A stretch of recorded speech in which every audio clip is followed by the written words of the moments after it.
Olá, grande alma, o Deus que há em mim saúda, o Deus que há em você, dando aqui continuidade. Então vamos lá, 14ª pergunta, perguntas e respostas sobre o karma e os seus reflexos, o karma e o seu aprofundamento, o karma e as impressões que nós temos a respeito dessa grande lei que nos foi tirada do conhecimento, em que eu compartilho aqui com você, para que você possa ter mais uma vez uma reflexão. Mais uma vez dizendo aqui, para que não cause dúvida, não tenho nenhuma pretensão de convencê-lo, de convertê-lo, de persuadi-lo a que acredite ou não em mim. Aqui receba essa fala, esse compartilhar, simplesmente como informação.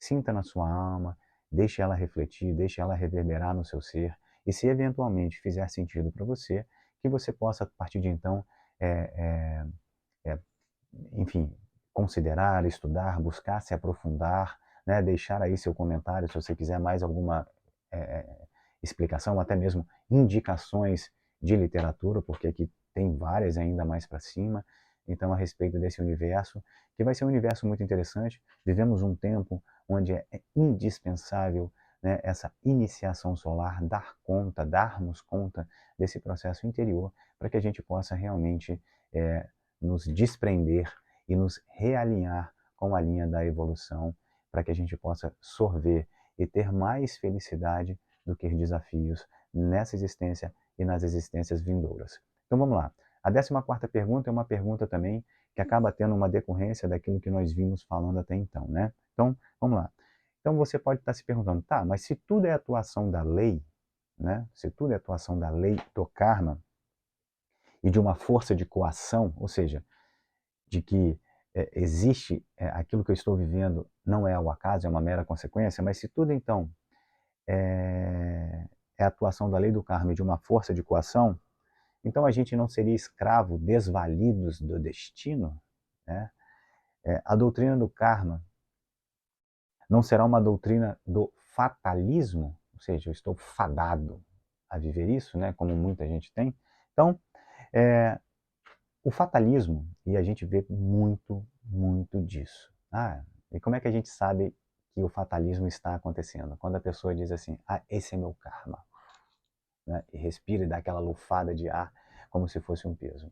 Então, o fatalismo implica que estejamos de tal forma dominados pelas circunstâncias que nenhum esforço é capaz de alterar. Então, uma das coisas mais trágicas é a gente tem máximas aí, né, que informação é poder. E não há ignorância maior e perigo maior do que a ignorância das leis da natureza, que se torna a fonte de todo sofrimento, né?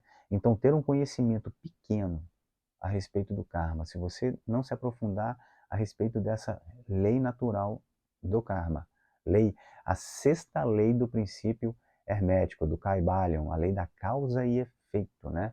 Se você não se aprofundar nessa lei, naturalmente viver a lei pela metade, naturalmente você é como se você não tivesse um manual de instruções, está aqui nessa existência e não sabe como funciona e está aí na tentativa e erro e sofrendo as consequências, né? Então, é, todo desconhecimento é causa de sofrimento. Você e eu sofremos não é porque a gente quer deliberadamente sofrer. Ninguém seria insano disso, porque até mesmo aquele que busca o sofrimento obtém um benefício nessa dor, né? Então, qualquer circunstância que seja, nós buscamos um prazer, por mais estranho que muitas vezes para algumas pessoas esse prazer possa ser e a forma como ela consegue esse prazer. De qualquer sorte, então, o que eu estou dizendo? Que a ignorância a respeito da lei da natureza é a fonte de todo sofrimento. Então, não existe ignorância mais fatal e nem mais perigosa, na verdade, do que o conhecimento parcial de algo. Imagine, você está no seu trabalho e você tem conhecimento parcial das regras, daquilo que pode ser feito ou não no seu ambiente de trabalho. É muito provável que você vá ser dispensada, porque a chance de você cometer um equívoco ou falhar em alguma coisa é muito grande. Então, é, a partir do momento que você tem o discernimento de que não existe fatalismo, de que não existe essa coisa, e você pode identificar em você, se você alguma vez já falou, esse é meu karma, esse é meu karma. Se você não identificou ainda que o karma é uma ação que você está construindo, sim, você está nessa circunstância, eu e você estamos na circunstância atual, com todas as variáveis possíveis nos acontecendo, nos girando, por conta das nossas ações passadas, nossos pensamentos, nossos sentimentos e nossos comportamentos físicos estão gerando um efeito agora nessa minha existência, mas karma como ação também está me gerando consequências imediatas para essa existência e para existências vindouras. Bem, se você identifica karma como ação, o fatalismo ele se esvai e da ignorância se torna luz, sabedoria para que você possa fazer. Existe sim esforço possível a ser feito agora, mesmo diante das circunstâncias, para que eventualmente eu possa mitigar, ou seja, eliminar, diluir e até mesmo, por menor que seja e por mais que as impressões não sejam perceptíveis nesse plano, essas pequenas ações se somarão como pequenas correntes para as existências vindouras. Então, se de um lado a lei do karma aprisiona o ignorante, ela liberta o sábio. Porque naturalmente você percebe que não há grilhões, não há condenação eterna. Você não está fadado a estar nessa situação indefinidamente por toda a eternidade. Então ela não é uma força de coação. O karma não é um fatalismo. Ela não é uma força de imposição, mas sim uma força que capacita, que nos transforma, que nos permite entender que aquilo que está acontecendo não nos está trazendo alegria, então é importante nós nos realinharmos com qual metamodelo. O metamodelo maior do nosso Ocidente é o sistema judaico-cristão, então o metamodelo de Jesus, o Cristo, né?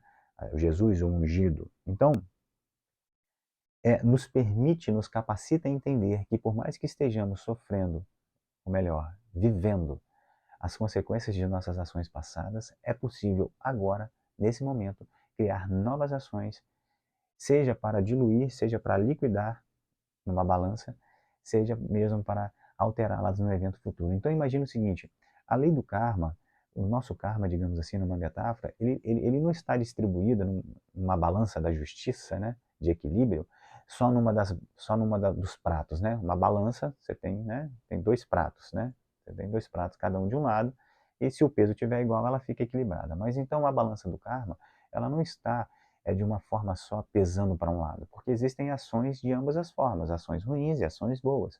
Então existem formas de ambos os lados. E você pode perceber que, a depender da posição de qualquer balança, a simples um grão de arroz, um grão de milho de um dos lados já vai fazer com que a balança penda para uma determinada direção. Então, por mais que você ache que eventual ação sua agora não está gerando nenhum efeito, é como se você estivesse colocando o seu leve dedinho num dos lados dos pratos da balança e ela está sim gerando um efeito, um novo efeito que será dali em diante, então colhida todas as circunstâncias e as consequências. E a partir desse momento, então, que se nós estamos vivendo agora, as consequências do nosso destino está nos apontando em determinada direção, a partir do momento em que eu saio da ignorância e torno a lei do karma como um conhecimento e as suas implicações como ação, eu escolho realinhá-las, eu estou então pavimentando e construindo um novo e possível e inevitável destino pelo esforço atual que eu e você fazemos para que para que a gente possa facilmente inclinar a balança, digamos assim, para a direção em que nós queremos, né? Então, se qualquer que sejam os seus desafios, se você parar para pensar que a oportunidade que está nos trazendo e dentro da lei do karma, é preciso entender que toda crise em que nós nominamos de crise, toda crise é uma grande oportunidade, porque eu sei que é complicado em inúmeras situações, mas entenda, a situação que eu vivo, a situação que você vive, são situações que não são situações aleatórias, não são situações ao acaso, você não está aí sofrendo uma injustiça divina. Na verdade, é preciso se entender que as oportunidades que lhe aparecem são oportunidades trazidas pelo nosso karma, pelo seu karma, por nossas ações pretéritas, e que nos colocam então diante de situações dessas oportunidades e nos permitem então construir, através de novas ações, novas oportunidades e novas situações para que possamos gozá-las em situações de maior alegria no futuro. Então, é o próprio esforço que iremos fazer nessa situação atual que vai nos capacitar e nos permitir a viver experiências diferentes. É importante é importante você aspirar, aspirar, ter desejos, né? Ideações e metas maiores do que a minha e a sua capacidade.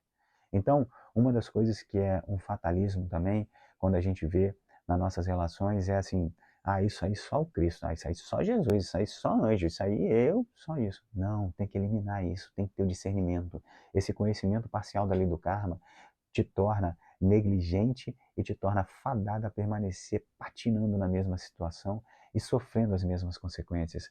É necessário eu e você que tenhamos sim aspirações maiores, e por mais que essas aspirações não sejam realizadas e concretizadas nessas existências, elas se tornam pequenos potenciais, pequenas ações, que numa ação futura seria como se você estivesse cavando para encontrar uma pedra preciosa e tenha dado 1000 machadadas ou 1000 picaretadas na pedra e só faltasse uma. Nessa existência, você só conseguiu, eu e você só conseguimos dar 1000, mas na próxima existência, na primeira picaretada, eu já acho o tesouro que eu tanto procurava. Então, pequenas ações, por mais desperceptíveis que fossem, por mais imperceptíveis que fossem, melhor dizendo, essas aspirações maiores nos capacitam e elas vão para o nosso repositório do nosso ser, do nosso ego, quando eventualmente venhamos a sofrer o descenso, né?